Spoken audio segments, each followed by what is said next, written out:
శ్రీ గురు చరిత్ర అధ్యాయము 28. శ్రీ గణేశాయ నమః. శ్రీ సరస్వత్యై నమః. శ్రీ గురుభ్యో నమః. ప్రస్తావన: వివేకం వలన వైరాగ్యము, తీవ్ర ముముక్షత్వము కలిగి పూర్వ పాపాల నుండి ప్రాయశ్చిత్తం ద్వారా విముక్తి పొందాలన్న పశ్చాత్తాపం కలుగుతుంది. అప్పుడే ప్రాయశ్చిత్తం సార్థకమవుతుంది. శాస్త్రోక్తమైన పాపకర్మ ఫలముల వివరం వినడం వలన ఆత్మ నిగ్రహం దృఢతరమవుతుంది. శ్రీగురుడు అందుకే కర్మ విపాకము ఉపదేశించాడు అని మానసిక భస్మం ఒక వంక ఈశ్వర మహిమను స్మరింపచేసే విభూతి ధారణ గురించి కూడా చెబుతారు. స్వయం ప్రకాశమానుడై మహాదేవుడే మహాభస్మమని ఎవరు చింతన చేస్తారో వారే భస్మధారులలో మహాభాగ్యులు, ముఖ్యులు అని శాస్త్రం. స ఏష భస్మజ్యోతి, ఆ పరమేశ్వరుడే భస్మజ్యోతి అని భస్మజాబాలి శృతి బాహ్యమైన భస్మం, అందుకు బాహ్యమైన సహకారి అని గుర్తించాలి. 28, 29 అధ్యాయాలలో ఈ అంశాలను గురించిన వివరణ ఉన్నది. కథారంభము. అటుపై జరిగిన వృత్తాంతం సిద్ధయోగి ఇలా చెప్పారు. శ్రీగురుడు ఆ చండాలునితో, నాయన, ఏ పాపాల వలన ఎలాంటి అధోగతి కలుగుతుందో చెబుతాము విను. ఆచారం పాటించని విప్రుడు హీనజాతిలో జన్మిస్తాడు.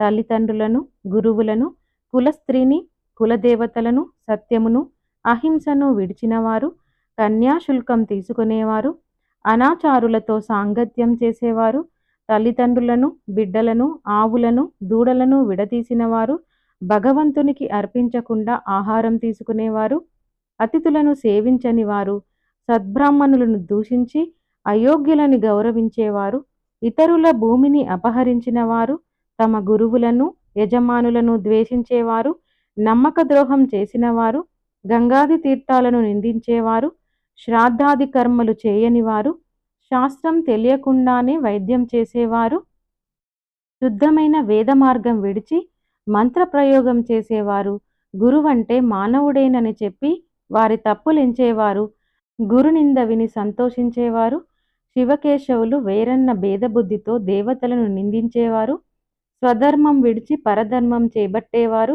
అర్హత లేని వారి నుండి మంత్రోపదేశం పొందినవారు, వీరికి చండాల జన్మ వస్తుంది. గురువుని, కుటుంబాన్ని విడిచిన వారికి ఘోరమైన వ్యాధులొస్తాయి.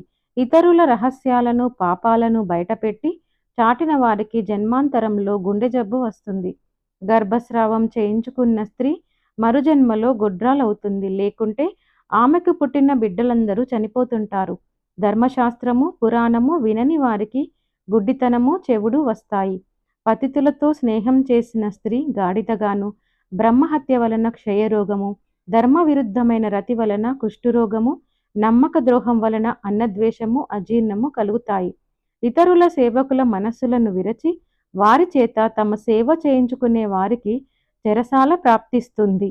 పుణ్యకర్మలను నిరసించేవారు, వారి మాటలు నమ్మినవారు, ప్రజాహితకరములైన చెరువులు, బావులు, తోటలు, మార్గాలు, యజ్ఞాలను ధ్వంసం చేసేవారు, ఏకాదశి మొదలైన వ్రతాలలో పగలు భుజించేవారు, దానం ఇచ్చి దానిని తిరిగి స్వీకరించేవారు, ఇచ్చిన మాట తప్పేవారు, పరధర్మమును అనుసరించేవారు, తమ పుణ్యాలు ఇతరుల పాపాలు ఏకరువు పెట్టేవారు, దాంభికుడు, దుస్సంగుడు, యంత్రమంత్రాలతో ఇతరులను చంపేవారు, కర్మభ్రష్టులు, ఇతరులకు సంతాపం కలిగించేవారు, మరణించాక యమలోకంలో సూక్ష్మ శరీరంతో శిక్షలను అనుభవించి తర్వాత చండాల యోనులలో జన్మిస్తారు.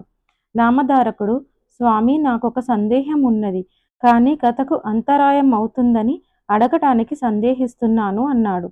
సిద్ధుడు, నీవు అడగడం వలన కలిగే అంతరాయం కంటే మనస్సులోని సందేహం వలన నీ శ్రద్ధ చలించే ప్రమాదమే ఎక్కువ, కనుక సందేహ నివృత్తి చేసుకోవడమే శ్రేష్టం అన్నారు. అప్పుడు నామధారకుడు, స్వామి, మరణం తర్వాత పూర్వకర్మ ఫలాన్ని యమలోకంలో ఒకసారి అనుభవించాక మరుజన్మలో చండాలయోనిలో జన్మించి మరొకసారి అనుభవించడం సమంజసమా అన్నాడు. అందుకు సిద్ధుడు ఈ విధంగా వివరించాడు. భౌతిక దేహం ఒక పరిమితిలోని కష్టసుఖాలను మాత్రమే అనుభవించగలదు. అందుకే దానిని మరణావధి శరీరము లేక పతనావధి శరీరము అంటారు. దీనితో అనుభవించ వీలులేని అపారమైన కర్మఫలాన్ని పరలోకంలో సూక్ష్మమైన యాతనా శరీరంతో జీవుడు అనుభవిస్తాడు. భౌతిక శరీరంతో అనుభవించవలసిన వాటిని మరలా జన్మించి అనుభవిస్తాడు. నామధారకుడు ఏ పాపాల వలన ఏ జన్మలు వస్తాయో ఉదహరించండి అంటే సిద్ధుడు ఈ విధంగా చెప్పాడు. ఏమి చేస్తే చండాల జన్మ కలుగుతుందో కొంత చెప్పాను. అంతేకాక క్రోధము, శూద్ర స్త్రీల పట్ల కామాసక్తి, ఎద్దును ఎక్కుట, అల్లము ఆకులు మొదలైన రసవస్తువులను, వేదాలను అమ్ముట, భగవతర్పితం కాని ఆవు పాలు త్రాగుట, నిషిద్ధాన్నము, దుర్మార్గుల నుండి దానం స్వీకరించడము, ఇతరుల జీవనాధారం అపహరించడము, సంధ్యాకాలంలో నిద్రించడము, బ్రాహ్మణుడికైనా మరుజన్మలో చండాల జన్మ కలిగిస్తాయి. యమలోకంలో అనుభవించే శిక్షలు 8,40,00,000. వీటిలో ప్రధానమైనవి 21. పాపి మరణించగానే యమభటులు వాడి ప్రాణాలను యాతనా శరీరంలో బంధించి అడుగుబెట్ట వీలు లేని భయంకర మార్గంలో తీసుకుపోతారు. వాడు ఆకలి దప్పుల వలన నడవలేక నడుస్తుంటే యమభటులు వాణ్ణి భయపెడతారు. వాడు మూర్ఛపోతే వాణ్ణి లేపి చీము నెత్తురు ప్రవహించే వైతరిణి నదిలో ముంచుతూ లాక్కుపోతారు. ఇలా యమలోకంలో శిక్షలను అనుభవించాక వాడు భూమిపై జన్మిస్తాడు. లేక వాసనా బలం వలన భూతంగానో ప్రేతంగానో ఉండి శిక్షను అనుభవిస్తాడు. గురుద్రోహి, విప్రులను పరాభవించిన వాడు బ్రహ్మ రాక్షసులవుతారు. హీనులను సేవిస్తే గాడిదగాను, అతిథిని విడిచి భుజిస్తే కోడిగాను, ద్రవ్యాపహారి ఒంటెగాను, ఫలపత్రాదులు దొంగలిస్తే కోతిగాను, తేనె దొంగలిస్తే పక్షిగాను, మాంసం అపహరిస్తే గ్రద్దగాను, అన్నం అపహరిస్తే మిడతగాను, జలం అపహరిస్తే చాతక పక్షిగాను, ధాన్యం అపహరిస్తే మిడతగాను, విషం అపహరిస్తే తేలుగాను జన్మిస్తారు. స్వర్ణ అపహారి క్రిమికీటకాదులుగాను పక్షిగాను పుడతాడు. గడ్డి దొంగలిస్తే పశువుగాను, మంత్రరహితంగా భుజిస్తే కాకిగాను, మిత్రద్రోహి గద్దగాను జన్మిస్తారు. బ్రహ్మహంతకుడు క్షయరోగిగాను, గ్రంథచోరుడు గుడ్డిగాను, గణార్ధచోరుడు గండరోగిగాను, పరద్రవ్యాపహారి సంతానహీనుడుగాను, వస్త్రచోరుడు చర్మరోగిగాను అవుతారు. అసత్యమాడేవారు, ఆహారం దొంగలించేవాడు గుల్మరోగులవుతారు. నూనె అపహరిస్తే సుఖరోగము, విశ్వాసఘాతకునికి వాంతులు, దైవధనం అపహరిస్తే పాండురోగము వస్తాయి. రోగాలన్నీ పాప ఫలితములే. పరస్త్రీ గమనం వలన 100 జన్మలు కుక్కగా పుడతారు. పరస్త్రీ భగదర్శనం వలన గుడ్డితనము, బంధు భార్యాగమనం వలన గాడిద పాము జన్మలు, పరస్త్రీ ఆలింగనం వలన గుండెపోటు కలుగుతాయి.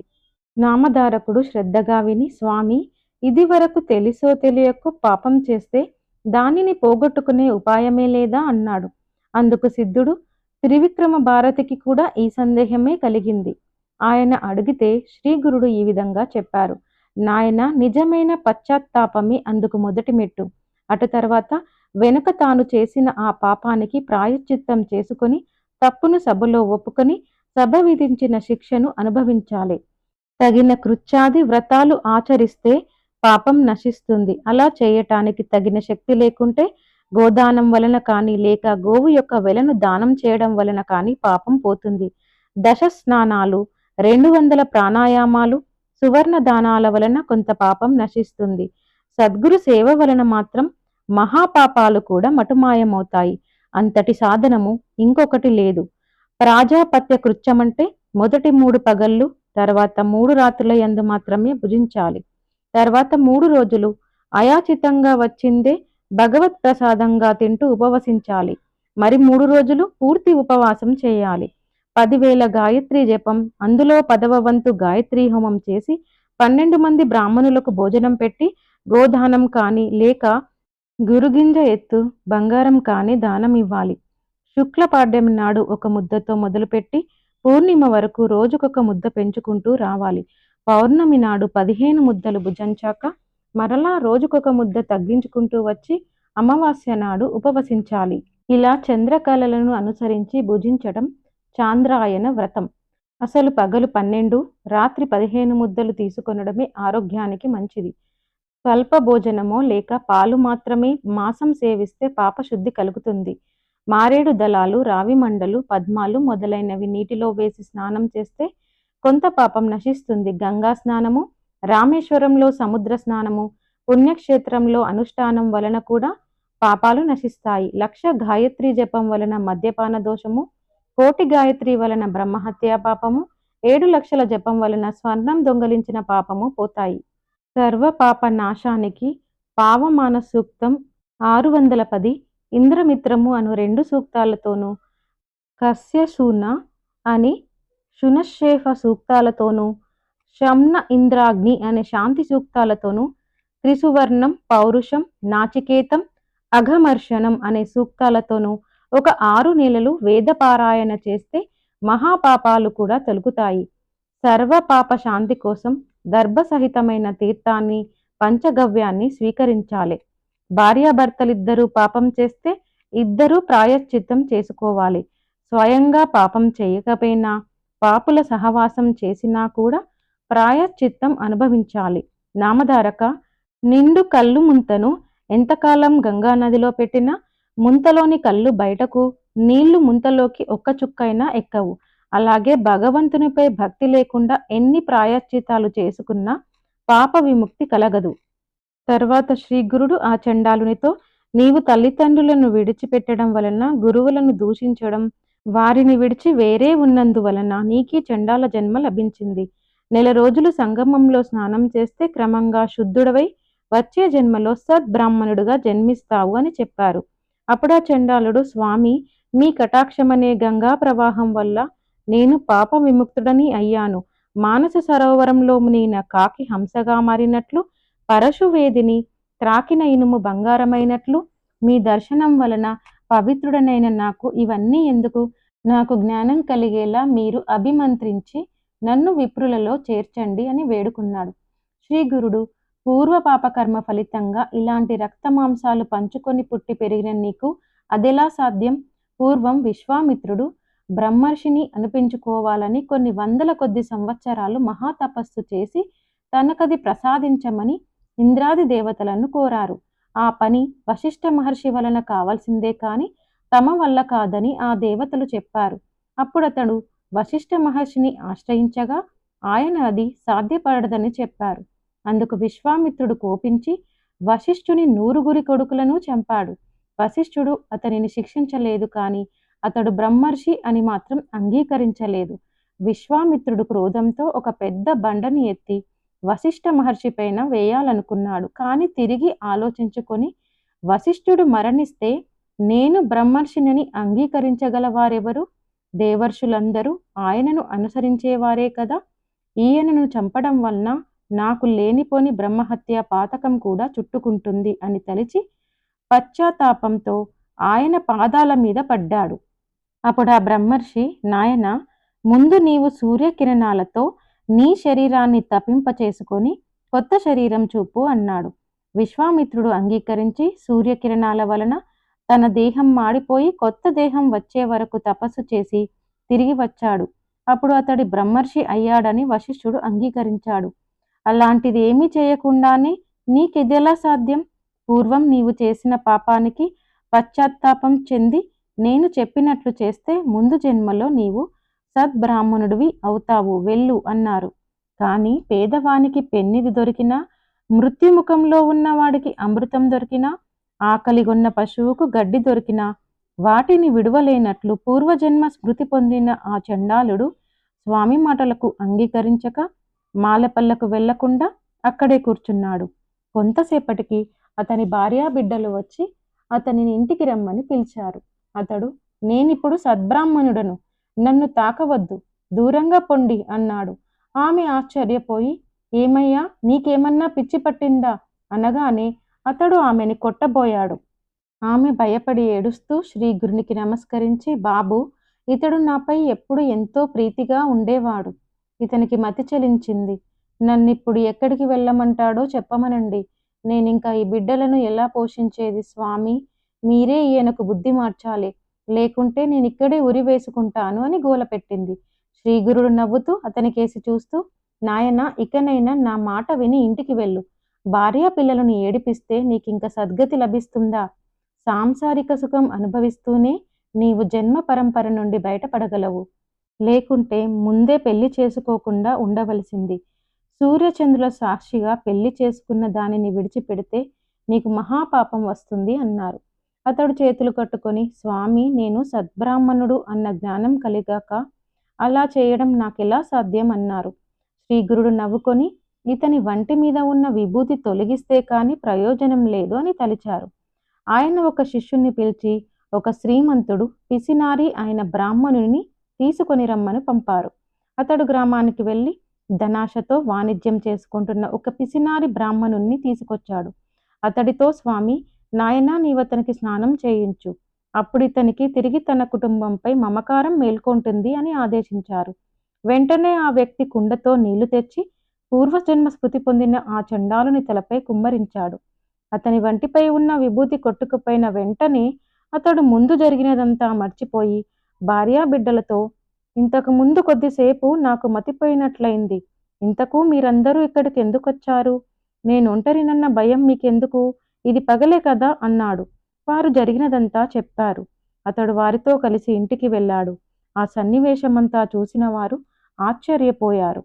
అదంతా చూసి విస్తుపోయిన త్రివిక్రమ భారతి, స్వామి, మీరు అతనికి ప్రసాదించిన జ్ఞానం క్షణంలో ఎలా పోయింది అని అడిగాడు. శ్రీగురుడు నవ్వి, అతనికి ఆ భస్మం వలన జ్ఞానం కలిగింది. అది కడిగి వేయగానే తొలగిపోయింది. భస్మ మహిమ అలాంటిది.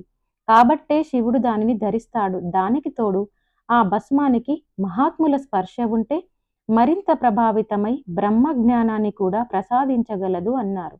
అప్పుడు త్రివిక్రమ భారతి భస్మ మహిమ గురించి వివరించవలసిందిగా శ్రీగురుణ్ణి ప్రార్థించాడు. శ్రీ దత్తాయ గురవే నమః. శ్రీ శ్రీపాద శ్రీవల్లభాయ నమః. శ్రీ నృసింహ సరస్వత్యై నమః.